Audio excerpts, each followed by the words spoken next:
In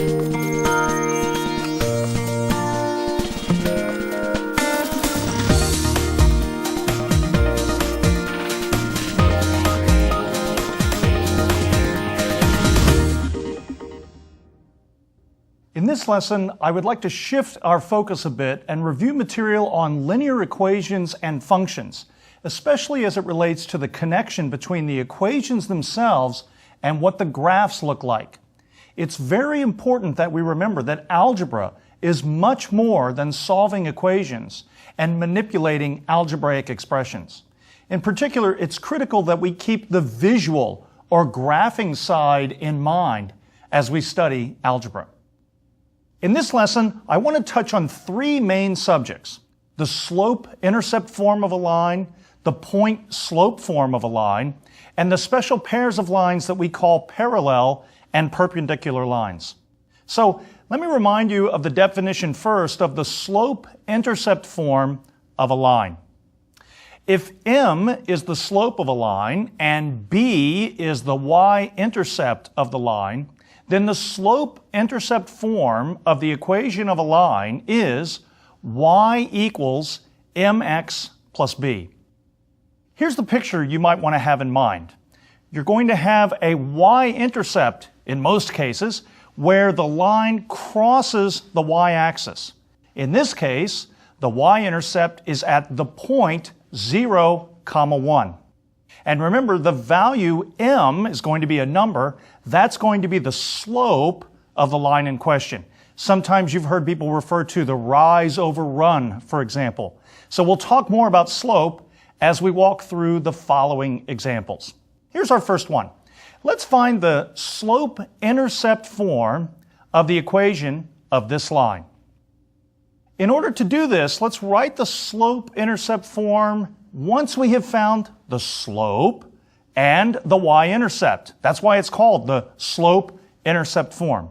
And let me point out that we only need the y-intercept when we're writing down the slope-intercept form. We don't need to worry about the x-intercept, the place where the graph crosses the x-axis. We only need to know the y-intercept. Well, if you look at the graph, the y-intercept here is easy. It's just b equals 3 because the graph is going through the point 0, 3. Now let's figure out the slope. We need to know this rise over run, the change in the y direction divided by the change in the x direction. To do this, let's pick any 2 points on the line. Any 2 will do, and we can use those to find the slope. So I'm going to use 0, 3, that was that y-intercept, and the point 1, 5. And then with those 2 points, I can find the slope. The slope, which we often call m, is going to equal 5 minus 3 divided by 1 minus 0. That's the change in the y values, or the difference in the y values, divided by the difference in the x values. When you do a little simplification, the numerator is 2, the denominator is 1, so the slope here is equal to 2. And that means that the equation of this line, which is y equals mx plus b, is exactly y equals 2x plus 3. Okay, let's look at a second example of this form. Let's determine the slope-intercept form of the equation of this line.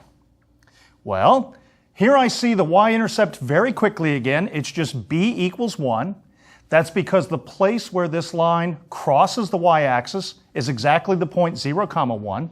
So now we need to figure out the slope. What is that? Well, we know it has to be negative because the line is going down as we look at it from left to right. In other words, as we read it left to right, the line is actually going down. And that means the slope has to be negative. It's also got to be pretty small because the line is somewhat flat. It's not exactly flat. We would call that horizontal, but it is kind of flat. So our slope is going to be negative, and it's probably going to be pretty small. Now, let's calculate it. I need 2 points again. And if I look at my graph, I can see that the line goes through 4, 0, and 0, 1. Those are the 2 intercepts, the x-intercept and the y-intercept. And once I use that information in the formula for slope, I'm going to have the following. m equals 1 minus 0 divided by 0 minus 4, which is the same as 1 over negative 4, or negative 1/4. That's negative, And it's also relatively small. 1/4 is a pretty small number. And that means we're probably in the right ballpark. And if we use that information to find the slope-intercept form of the equation, we will have y equals negative 1/4 x plus 1. That's the equation we wanted. Now, let's transition a bit. What about if we wanted to do the opposite kind of problem? That is, if I give you the slope-intercept form of the equation first, could we figure out how to draw the graph? That would be sort of the opposite problem to what we've just done. Now, I have to admit, the slope-intercept form of a line seems to be the most popular one among lots of students and even among teachers. But I'm not sure why that is, because maybe it's the simplest form of the equation of the line that you can find. But let me be honest with you. In almost every example that I showed you so far, the y-intercept was basically handed to us. You could see it very, very clearly on the graph. What if that value b, which is where the y-intercept is located, hadn't been so obvious? What if it had been like b equals 1/19 or b equals 7/3? It might not have been so clear, and we would have had much more work to do to find that intercept. So that's a disadvantage, a problem when you want to use the slope-intercept form of the equation of a line. If b isn't basically handed to us, then it's very difficult to write down the slope-intercept form of that equation. So, what do? Do we just give up and quit? No, we need to think about this slightly differently. It turns out we can learn another form of the equation of a line which doesn't require us to find the y-intercept first. And that leads us to something called the point-slope form of a line. Let me show you an example to try to motivate why this point-slope form of a line is very useful. So here's the example I want us to do. Find the equation of the line that's given to us here. Now, let me be clear about what we know. We see that the line goes through the point 2, 0. That's the x-intercept of the line. Let's assume we're also told that the line goes through the point -2, 10/3. From here, just having those 2 points, I want to work out the equation of the line. Well, with the 2 points that we're given, we can calculate the slope. Remember, the slope simply needs 2 points. It doesn't matter what the 2 points are, it just needs 2 points. So in this case, the slope is going to be 10/3 minus 0 divided by -2 minus 2. And that's the same thing as 10/3 in the numerator divided by -4, which is the same as -10/12 or -5/6. Notice that that's a negative slope, and from the picture we see, it should have been negative, because again, the line is going down as we read from left to right. Now, that's one piece of information. We know the slope. Now we need one more piece of information. If we want the slope-intercept form of this line, we would have to find the y-intercept. But what is it? If you look at the graph of this equation that was given to us, it's very difficult to see the y-intercept because it looks like it's going between two whole numbers. It's obviously something between 1 and 2. Is it 1.5, 1 1/3, 1 2/3, 1 4/7? I don't know. It's just not clear. And that's the downside of the slope-intercept form of the equation of a line. If you can't find the y-intercept easily, or if it's not given to you, then the slope-intercept form is a bit unfriendly. Now, don't get me wrong, we could find that y-intercept with a little bit of algebra, but I claim that there's a better form of the equation that we can write down. And that's the point-slope form of the equation of a line. And that's what I want us to now think about as we move forward with this lesson. So, to get us started thinking about this, let's talk about the point-slope form of the equation of a line and write down its definition. Here we go. The point-slope form of the equation of a line that passes through any point, let's call it x1, y1, and has a slope m, is given by y minus y1 equals m times x minus x1. This is an extremely important formula, and you should put it to memory as soon as this lesson is over. In fact, you might even want to spend a few moments memorizing it right now. Y minus y1 equals m times x minus x1. Now, let's point out the x1 and the y1 were parts of the point that we already knew we had. The x and the y are variables in themselves. Now, with this form of the equation of a line available to us, we can now write down the equation of the line that we were talking about a few moments ago. Remember, we figured out that the slope was equal to negative 5 over 6, and we know that the line goes through the point 2, 0. That's the x-intercept, not the y-intercept. So thanks to the point-slope form of the equation of the line, we know that that equation is equal to the following. Y minus 0 equals negative 5/6 times the quantity x minus 2. The negative 5/6 came from the slope, and the 2 and the 0 come from the point that we know the line goes through. Now, we could leave the equation that way. That could be our final answer if we wanted, or we can simplify it a bit. I'd like to simplify it just a bit with you and show you something thanks to all that simplification. So we have y minus 0 equals negative 5/6 times the quantity x minus 2. Of course, y minus 0 is just y, so I can rewrite this as y equals negative 5/6 times the quantity x minus 2. And now I can use the distributive property to give me y equals negative 5/6 x minus 2 times negative 5/6. That's the same as y equals negative 5/6 x plus 10 over 6. 2 times 5 gives me 10. And the negative times the negative gives me a positive. And if I simplify that just a little bit more, I get y equals negative 5/6 x plus 5/3. Now, what's so special about the formula that we just wrote down? What is true about that equation? It's the equation of the same line we've been talking about, but notice that it's now in the form y equals mx plus b. That's the slope-intercept form of the line, and it's the same one we've been discussing. So now I know where that y-intercept really was. It was at 5/3, and that means it was at 1 and 2/3. Remember, the point looked like it was between 1 and 2. Now we know exactly where it went through. It went through 1 and 2/3.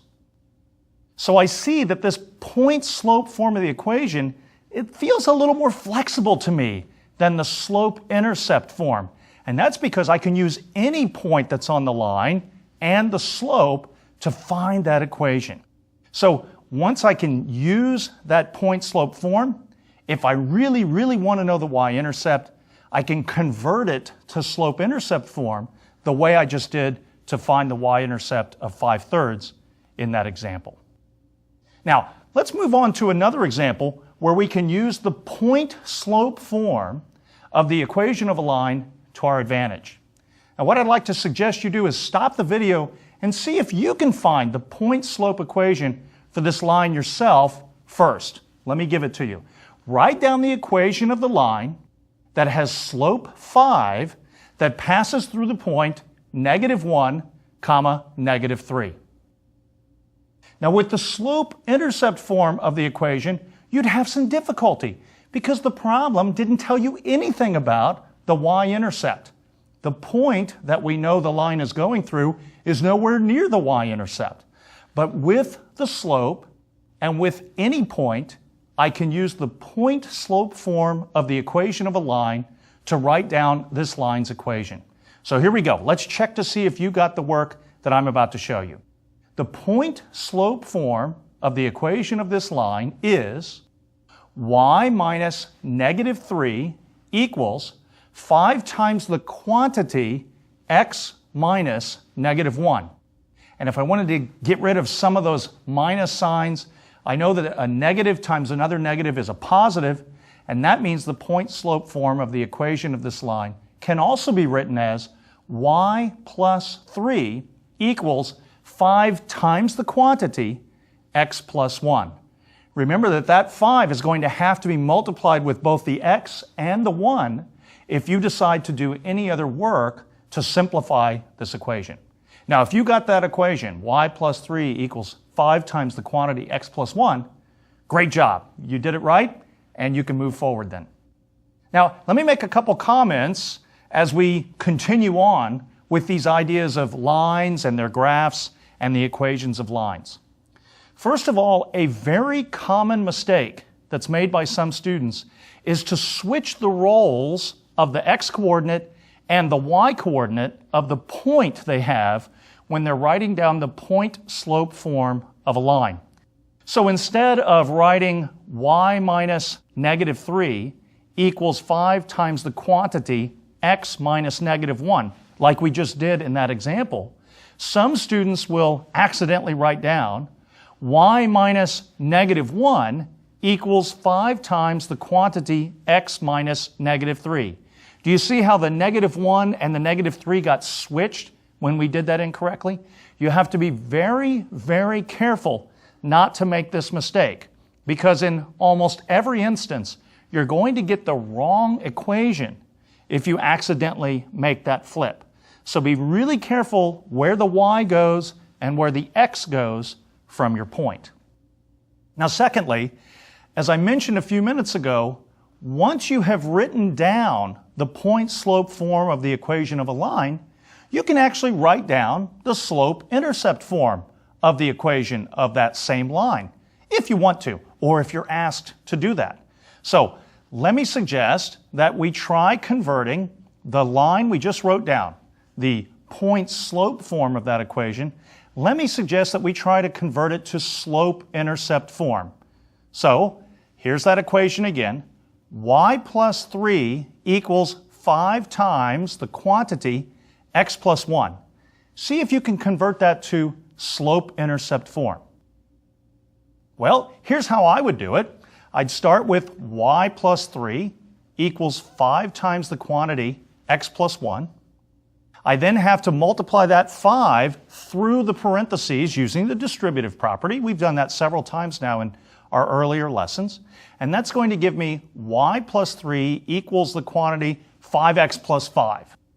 Now I'm going to subtract 3 from both sides to get that y by itself. And when I do that, I'll have y equals 5x plus 5 minus 3, which is the same as y equals 5x plus 2. So let's just point out quickly before we move on. We now have the slope-intercept form of that same line we were discussing earlier. It turns out actually it had a pretty friendly y-intercept. That y-intercept would have been at 2, right through the y-axis, or if you wanted to worry about the point, it would have been the point 0, 2. So we know the slope was 5, which we knew already, and now we know from the slope-intercept form of this line that the y-intercept was at 2. Now, I'd like to transition a bit to another part of this review lesson, which is on parallel lines and perpendicular lines. First, let me talk about parallel lines by remembering the following property. So this is very important. Basically, this is the definition for parallel lines. Two non-vertical lines are parallel if they have the same slope and they have different y-intercepts. Now let me just unravel that definition really quickly. So two lines are going to be parallel if they have the same slope, but of course they also need different y-intercepts, because if they actually had the same y-intercept and the same slope, they would be the same line.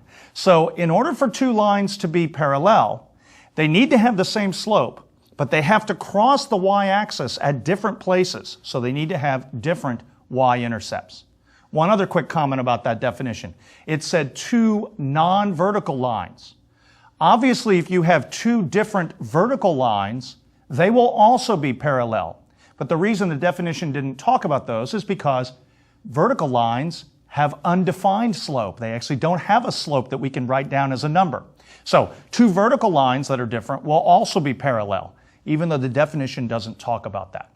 So, for example, if I take the lines y equal 3x plus 2 and y equals 3x minus 4, I see that they both have the same slope. That's pretty obvious thanks to the slope-intercept form of these two equations.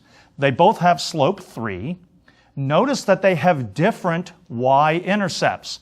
The first one has a y-intercept at 2, which is above the origin, and the second line is going to have a y-intercept at -4, which is actually below the origin. So these two lines have the same slope. That means they're going in the same direction, but they have different y-intercepts. And therefore, by the definition, we know they're parallel. If I was to graph these two equations on the same set of axes, the fact that they're both parallel is very obvious. They both have the same slope of 3, but they're going to be separated from one another because their y-intercepts are different. Now, let's look at another quick example to see if we can spot parallel lines. Here's the example. I want you to determine whether the lines given by y equals -2x plus 7 and 10x plus 5y equals 12 are parallel. It's simple enough. I have two equations. They're both equations of lines. Can I tell if they're parallel? Well, to do this problem, I need to know the slope of each line first. I need to make sure that their slopes are the same. Well, it's very clear from the slope-intercept form of the first equation that the slope of that line is -2. We can see that -2 pretty quickly. But what about the slope of the second line? I'm going to need to rewrite that equation a bit using some algebra in order to write it in slope-intercept form. So let's do that now. We had 10x plus 5y equals 12. I want to write this thing as y equals mx plus b. So I'm going to subtract the 10x from both sides first. When I do that, that's going to give me 5y equals -10x plus 12. Now, I don't want that 5 in front of the y, so I'm going to divide both sides by 5, which, by the way, is the same as multiplying both sides by 1/5. So, in fact, I suggest we multiply both sides of the equation by 1/5. On the left, we'll have 1/5 times 5y, which, of course, is just 1y. 1/5 times 5 gives me 1. So the left-hand side becomes y. That's great, because that's getting me towards y equals mx plus b. Now, the right-hand side has a 1/5 times the quantity, -10x plus 12. That 1/5 has to be distributed into those parentheses. So I need 1/5 times -10x plus 1/5 times 12. And when I simplify that a bit, I'm going to have -2x plus 12/5, 12 divided by 5. So I have y equals -2x plus 12/5, and that tells me that the second line has slope -2. Hey, that's a good thing because the slope of the first line was also -2. So these guys are really good candidates for parallel lines. They have the same slope, -2, and they have different y-intercepts. The first one has a y-intercept of 7, and the second one has a y-intercept of 12/5. So by my definition, I know that they really are parallel. Now, let's transition a little bit to another concept, this time the concept of perpendicular lines. So what does it mean for two lines to be perpendicular to one another? Well, from a visual perspective, it means that the two lines intersect one another at right angles. So that's a nice way to see it, but how do you recognize when two lines are perpendicular if all you have is the equations? It's a little hard to see those right angles when all you're staring at is equations of lines. Well, here's a really nifty property to tell from the equations whether two lines are perpendicular. It says the following: two lines are perpendicular if the product of their slopes equals -1. That is, if the slope of one of the lines is what's called the negative reciprocal of the slope of the other line. So, those are big words. Let's just look at a quick example. Take these two lines, y equals 4/7 x minus 3 and y equals -7/4 x plus 8. Those two lines are perpendicular if you use the property I just mentioned. Why? Look at their slopes. The one has a slope of 4/7 and the other one has a slope of -7/4. Do you see how those are reciprocals of one another, and one of them is positive and one of them is negative? In fact, the negative 7/4 is the negative reciprocal of the 4/7. And if I were to multiply those two numbers together, I would actually get -1. The 4s would cancel and the 7s would cancel, and I would just have -1/1 or -1. So if you look at a sketch of the graphs of these two lines, you'll actually see this nice right angle crossing between the two, and that shows us that these two lines are perpendicular. Now, I suggest we work through an example now just to make sure we've got this nailed down. Let's find an equation of a line which is perpendicular to the line given by y equals 2/3 x minus 1 that has y-intercept 0, 4. Okay, so let's be careful. We want a line which is perpendicular to y equals 2/3 x minus 1, and we want that line to go through the y-intercept 0, 4. All right, I would suggest that to find the equation here, we ought to use the slope-intercept form of the line because we were given the y-intercept. It makes it really easy.